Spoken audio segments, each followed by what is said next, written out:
Hola, mi nombre es María José Bayana. Desde el 2006 que conocí la educación libre en Barcelona, se inició un viaje que aún no acaba. Tuve la posibilidad de trabajar en 3 proyectos educativos de educación libre ahí en Barcelona y de formar parte también de la red de escuelas libres de Cataluña, Shell, Xarxa Educación Lliure, de la que formé parte desde ese mismo 2006 hasta finales del año 2012, que decidí regresar a la Argentina a traer a Rosario, a mi ciudad, esta nueva mirada, este nuevo paradigma de vida, como me gusta decir a mí, más que pedagógico. En el año 2013, junto con un grupo de familias, iniciamos el proyecto educativo de nivel inicial, La Casita Rosario, un jardín de infantes, y que duró hasta finales del año 2020. En el año 2015 comencé a realizar la formación de educación libre de manera presencial aquí en la ciudad de Rosario, en la que participaba gente de Mar del Plata, Córdoba, Buenos Aires, Santa Fe.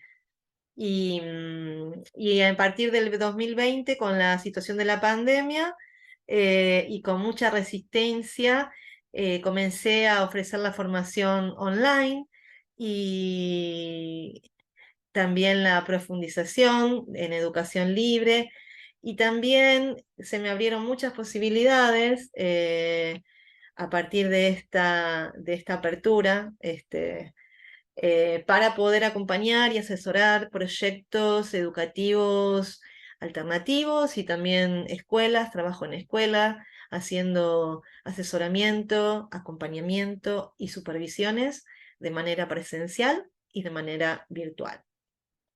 Bueno,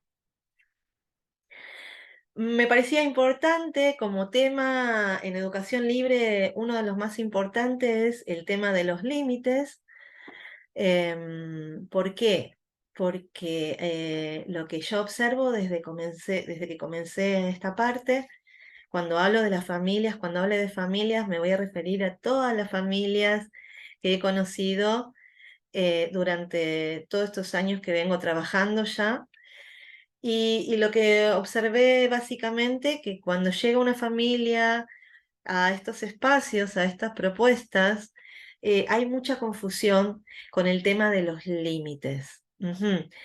También tiene que ver con la palabra libertad, ¿no es cierto? Entonces, después de muchos años de recorrido y de habernos equivocado en muchas cuestiones, lo que comprendimos junto con el grupo de trabajo de la Shell a la hora de poder esclarecer, digamos, qué era para nosotros la educación libre y definir un poco los principios, digamos, de esta visión, de este nuevo paradigma de vida, eh, que lo que observamos que no puede existir una libertad responsable, verdadera, sin límites que cuiden a la totalidad de los que formamos partes de estos proyectos.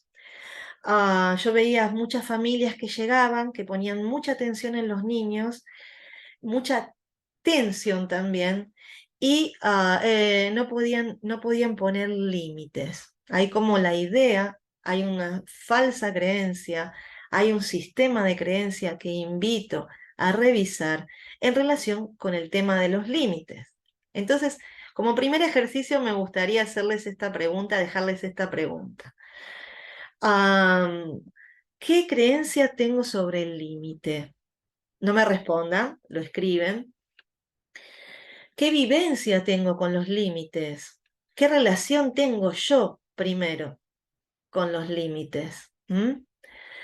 Y es un trabajo un ejercicio de autoobservación, que vamos por ahí, vamos a partir. ¿Qué me pasa a mí cuando me ponen un límite? ¿O qué me pasa a mí a la hora de poner límites? A veces llegan familias que se preocupan porque sus niños no pueden poner límites, a lo mejor a niños que vienen con una actitud más alguna actitud agresiva. Pero cuando yo les pregunto sobre, bueno, ¿qué pasa a ustedes? ¿Cómo lo hacen en casa? ¿Cómo te vinculás vos? ¿Podés poner límites? Ahí empiezan a observar que muchas veces las niñas y los niños repiten las maneras de las mamás y los papás. Quiero partir de la base de que todos nos equivocamos, de que la información llega en el momento que tiene que llegar y de que así va a ser aprendizaje a partir del error. Estamos todas y todos aprendiendo. Entonces, cuando hablamos de educación libre y cuando hablamos del límite, a mí me gusta mucho partir de la explicación sobre la célula, ¿no es cierto? En donde podemos observar que una célula, ¿cómo se compone? Se compone por un núcleo interno, una estructura interna, y se compone por una membrana semipermeable que es la que decide, digamos, a través de esta membrana decide qué es lo beneficioso para que entre y para que salga, qué es lo que no.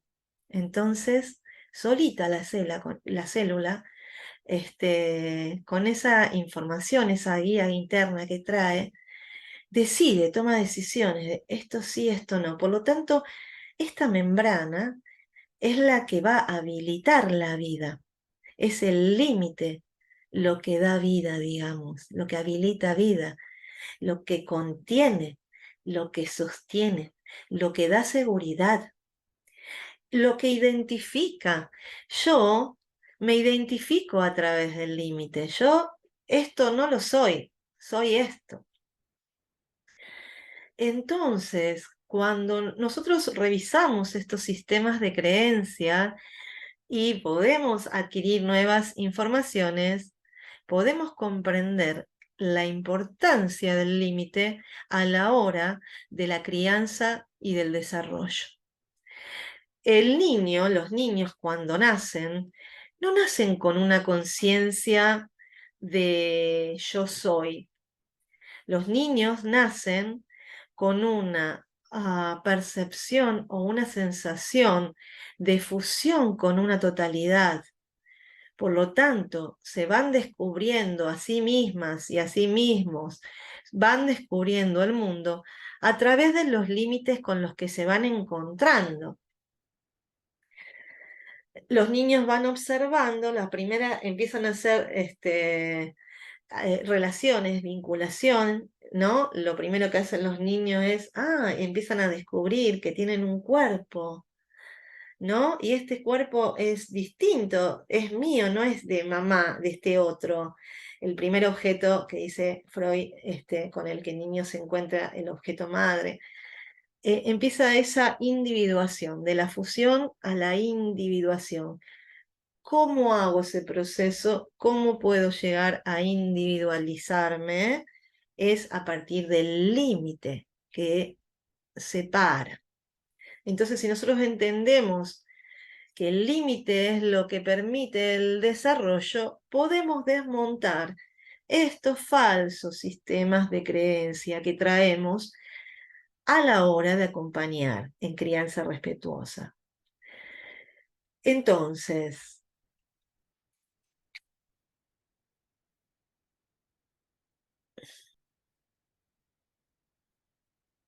los límites permiten a las niñas y a los niños ir descubriéndose, ir descubriendo el mundo.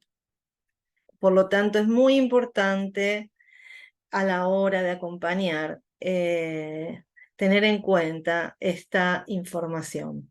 Pero bueno, esto que volvíamos a hablar, tendríamos que volver a encontrar un equilibrio, digamos, entre esta manera en que hemos recibido los límites y esta manera en que queremos abordarlo, ¿no? Pasar del autoritarismo al permisivismo, siempre todos los extremos que son necesarios a veces ir hasta el otro lado, pero me parece que es importante que podamos ahora ir encontrando el equilibrio y desmontando estos sistemas de creencias que muchas veces lo que hacen es a situar a las familias en lugar un poco infantil. ¿Qué quiero decir con esto? Quiero decir que un niño que llega sin límites a los espacios educativos es un niño que no respeta las normas, no respeta al resto, no respeta a veces a su mamá. Hay niños que llegan y que le pegan a su mamá o que le dicen qué tiene que hacer, qué tiene que comer. Y bueno, nosotros tenemos mucha claridad en eso y lo importante es que podamos nombrar que en el espacio en el que estamos nos cuidamos todas y todos. Esto es importante, no es solo el cuidado de las niñas y los niños, no. Hay normas de convivencia y de respeto que nos cuidan a todos los que formamos parte del sistema. Entonces, es muy importante que la norma universal, que es nos cuidamos, no está permitido hacernos daño, que declara a las niñas a los niños. Cuando un niño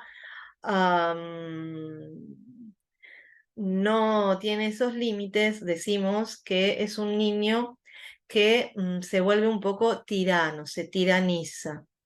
Em, Pasa mucho también en el mundo de la crianza respetuosa, que las familias preguntan a las niñas y a los niños, preguntan demasiado y preguntan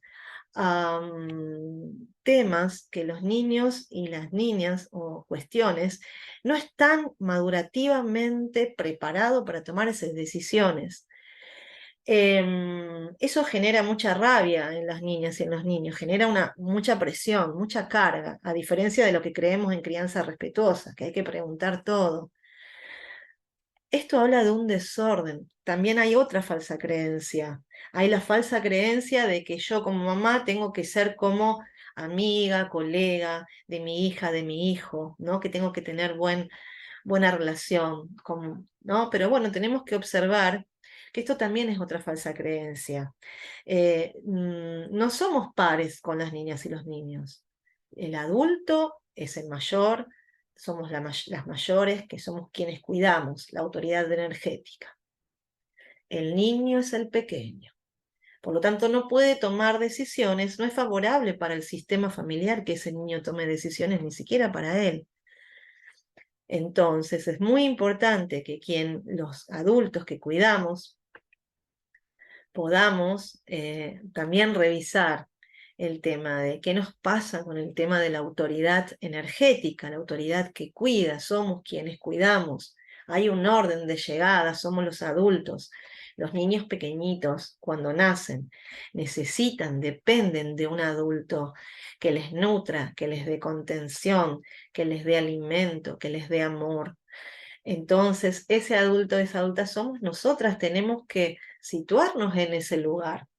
Y pasa muchas veces en estos proyectos que las familias están muy desordenadas, que las familias tienen puesto mucho el foco en la niña o en el niño y ahí están desordenadas, porque yo siempre digo a las familias que el foco es primero en mamá, primero en mí, luego en la relación con papá y luego en los niños.